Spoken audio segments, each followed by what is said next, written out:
நீங்கள் மாத்திரம் ஆண்டவரை மகிமைப்படுத்துகிறதாக இருக்காது. இங்கே லாசருவை இயேசு உயிரோடு எழுப்பின போது நடந்தது என்னவென்றால், அநேக விசுவாசிக்கத்தக்க அளவிலே தேவன் லாசருவுக்கு அற்புதத்தை செய்தார்.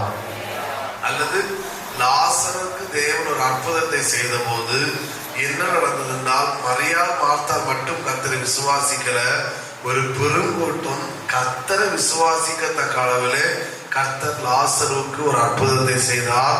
லாசருவை உயிரோடு எழுப்பினார். ஆமென். அப்புறம் முதல் வார்த்தை இப்படி சொல்லுகிறேன், மற்ற ஜனங்கள் கர்த்தரை விசுவாசிக்கத்தக்க அளவிலே கர்த்தர் எனக்கு அற்புதத்தை செய்வார். ஆமென். இன்னும் புரிய ஒரு நிலையிலே சொல்லுங்க பார்க்கலாம். இப்போ எனக்கு ஒரு நன்மை நடந்தால் நான் கர்த்தரை விசுவாசிக்கிறேன், அது ஒரு பார்ட், அது நேச்சுரல். ஆனால் கர்த்தர் எனக்கு ஒரு அற்புதத்தை செய்யும் போது நான் மட்டும் கர்த்தரை விசுவாசிக்கல, அவர்களுக்கு அற்புதம் நடக்காது.